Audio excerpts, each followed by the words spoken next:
e l'uomo un microfono a peso perché non c'è bisogno, possiamo togliere l'audio perché non c'è live, non c'è niente, e questo è il commento a caldo che dopo quell'illusione del pareggio di Lang, che comunque non ci avrebbe soddisfatto. Parliamone, diciamolo chiaramente, perché non è...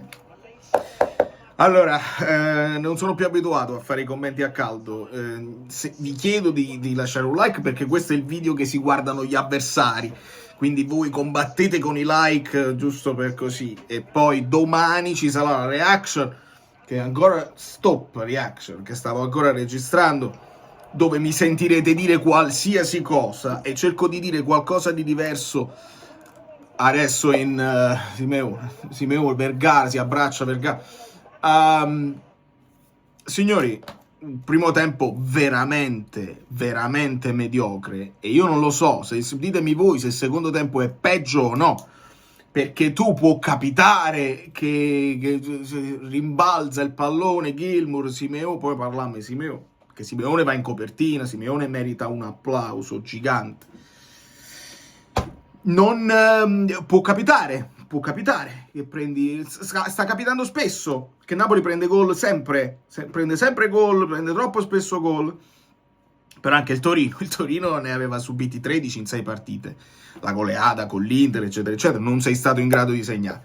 Quindi per me può capitare l'infortunio, il rimpallone, Simeone, il gol, così, ma poi devi avere una reazione. Se tu nel primo tempo, bene o male, c'è stato quel tiro di De Bruyne che andava dentro, probabilmente deviato, lo stesso De Bruyne è l'unico che insomma si salva, lui, Spinazzola, adesso parliamo dei calciatori. Comunque Olivera da 2 mm, se andate poi a vedere gli XG, perché qualcuno dirà sì, però il Napoli 0,61 di XG li fa solo Olivera, che non prende il pallone da 2 centimetri, e quindi così. Poi arriva il gol di Simeone, che vi giuro, è una sensazione che io condiviso con qualcuno del gruppo Telegram in live praticamente.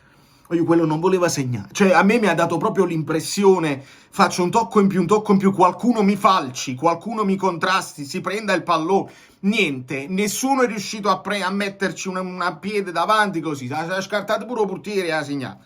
E si è disperato, andatevi a rivedere, non lo so, qualcuno di voi magari stacca tutto e non vuole pensarci più, andatevi a rivedere come lui le mani nei capelli. E avevo detto per ridere con gli amici, segna Ngong, perché tu lo pensi, no? Segna Ngong, e Simeone si dispera, mentre tutti esultano, Simeone non riesce a esultare, con Ngong si dispera perché è troppo tifoso nostro. E ho postato sul canale Telegram quella bellissima intervista che gli ha fatto la Serie A, dove Simeone dice che ha pianto 4 ore e mezza in treno. Vi sembra un'esagerazione? Non lo è sicuramente la verità, perché si vede in campo uno che ha fatto una partita straordinaria, e ovviamente il pensiero è Simeone Lucca, è immediato che viene quel pensiero là. Te teniva a Simeone, è chiaro, è normale, e lo penso anche io. E non c'è, poi Lucca magari ha prospettive di crescita, però è molto indietro, non blocca un pallone, non fa salire la squadra, lo devono servire in maniera completamente diversa, perché vedete come invece Højlund quel lavoro lo fa, e lo fa molto meglio, e non si deve parlare solo dei gol di Højlund, si deve parlare di quel lavoro alla Lukaku. Pure Lukaku probabilmente comincia a mancarci quel lavoro che invece Lucca non sa fare. Pedersen, Vlasic ha preso pure un palo nel primo tempo, però, cioè il Torino molto meglio di noi già nel primo tempo, tiri di Adams deviato, il passaggio che fa Simeone per Pedersen, esce in uscita, Milinkovic-Savic gli mette pressione, c'è un tiro di Beuke ma altissimo. Ha giocato Neres perché Politano sta acciaccato, intanto Politano mette lo zampino in quello che avrebbe potuto essere il pareggio. Neres, sì, ok, un'ok partita, benino, è il benino che purtroppo mi dispiace, ma non incisivo, non ha fatto la differenza. Nel secondo tempo io vedo Adams fuori, deviato, altro errore di Gilmour che purtroppo gli girano intorno, anche lui ha fatto il possibile, ma vi dovete rendere conto una volta e per tutte, se ce ne fosse bisogno, quanto è importante Lobotka. 2 o 3 video fa, io proprio qui, non vi dico andatevi a rivedere, perché chi cazzo se li rivede 2 o 3 video fa, però questo vi dissi, non sottovalutate l'assenza di Lobotka, perché il Napoli sta prendendo un sacco di gol nonostante Lobotka, ed è importantissimo anche per crearli i presupposti, perché c'ha un tempo, c'ha un ritmo di gioco Lobotka, oltre a quello che fa anche in fase difensiva, che Gilmour non ha, purtroppo, e deve crescere moltissimo. Sì, Gilmour ha questa sventagliata che ogni tanto va a buon fine, ogni tanto no, ma non ha quel metronomo, non ha quel senso innato del ritmo che fa girare il pallone. Conte ha urlato per tutta la partita, più veloci, più veloci, più veloci.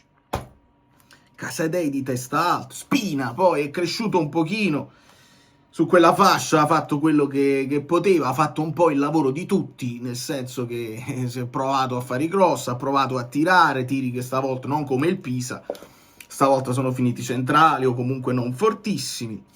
Anghissà ha avuto un paio di occasioni, quel colpo di testa, eccetera, eccetera. Neres, il tiro di sinistro di KDB, e poi anche il tiro di sinistro di Elmas alla fine.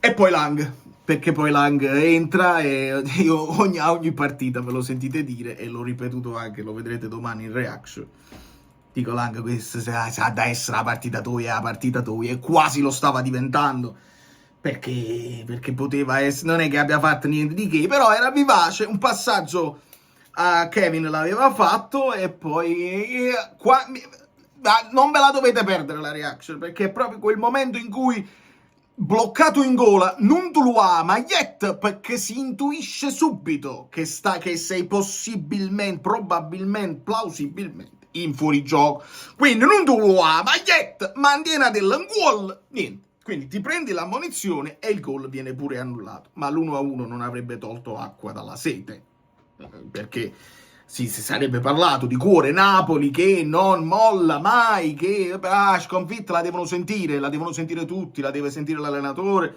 la deve sentire la squadra, e io sono anche d'accordo a usarli un pochino, perché per me questa non è una partita dove ha senso tanto parlare della formazione iniziale. I cambi stanno arrivando un pochino più presto e ci sta a fare delle scelte, perché altrimenti dobbiamo decidere, o vogliamo come filosofia devono giocare sempre i migliori e poi dopo non ci possiamo lamentare se ci sono degli affaticamenti e gli infortuni, oppure se ci lamentiamo degli infortuni queste rotazioni devono avvenire. Poi uno può dire metti Gutierrez, non mettermi Oliveira, perché là scattano le preferenze personali, e io sono con voi, purtroppo Oliveira non mi soddisfa, e quindi avrei detto col senno di poi, o fai giocare Spina terzino come fa nel finale e ti giochi una squadra più offensiva, oppure metti Gutierrez. Però questo è tutto un discorso che vi ho detto, anche in prospettiva della Champions, venendo dalle nazionali, quindi un po' di cose tutte insieme. E non ultime le defezioni dell'ultimo secondo di McTominay e Højlund, perché McTominay sì, sta avendo difficoltà, ma vi rendete conto invece di quanto... Ecco, questa è una partita che forse ci fa capire l'importanza anche del lavoro sporco che fanno certi giocatori, Lobotka, McTominay, anche se McTominay non segna tutte le partite, il che è assurdo chiederglielo, perché ha fatto... L'overperformance era quella dell'anno scorso, il McTominay della sua carriera non è uno che ha da fare 10 gol a partita, però li può fare. Però vi rendete conto della sua presenza fisica, del fatto che entrando lui in area siamo più pericolosi e creiamo dei presupposti, e invece mancando lui l'area si svuota un pochino, e a quel punto Lucca o fa il centravanti che fa il reparto da solo, oppure diventiamo floppy disk, siamo floppy disk. Quindi il resoconto Savic è una notizia che non gioca più Meret, che Conte ha scelto, e vabbè, quell'intervento comunque secondo me se l'ha cavato. Di Lorenzo molto male, non si fa saltare a pie pari, non ha feeling, sembra di non avere feeling con Neres, con Anghissà si alternano su quella fascia, ma non lo vedo brillante nemmeno di Lorenzo. Beuk, ma così così qualche rischio pure se l'è preso. Juan Jesus si è dato un cartellino giallo che non c'era nel mondo. Vabbè, ha giocato mezza partita con sto cartellino addosso, non ha fatto nessuno. Olivera, mi dispiace.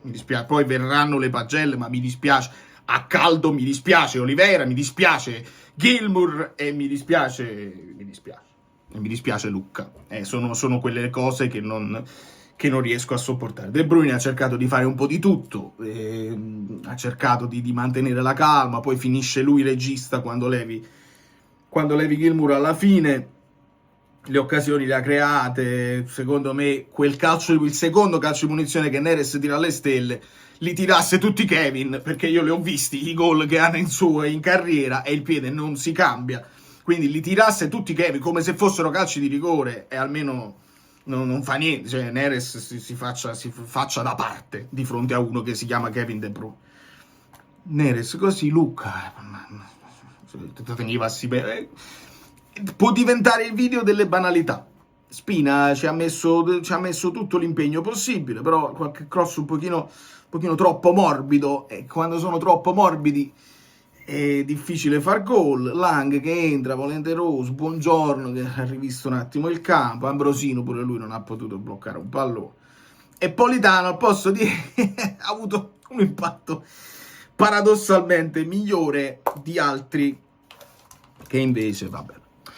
Questo è quanto a caldo. Io devo andare a suonare, quindi mi chiedo scusa per la non live, però non ci sarà tempo di respirare, perché domani ovviamente la reaction, poi ci sarà l'analisi che sarà importante, perché lo sapete, ogni partita è fatta di 3 parti. C'è la reaction, c'è la live, che non possiamo fare, quindi la live viene sostituita da questo commento qua a caldo, ed è uguale.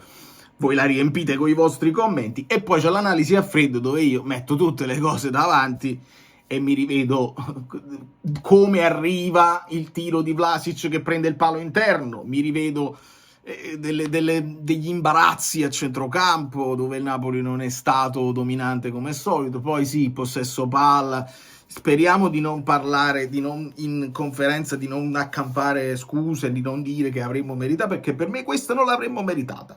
E questa è la mia considerazione a caldo. Poi con l'analisi vediamo, perché poi non ci sarà tempo di respirare, che ci sarà anche la Champions League, e solo con una vittoria poi in Champions League questa sconfitta pesante, perché è pesante in questa giornata dove ci sono gli altri scontri diretti, ci potrà dare un pochino meno ansia. Se non dovesse poi venire diventa più pesante. Da New York, Valerio Fluido è tutto, vi abbraccio e vi bacio. E niente, mediocre.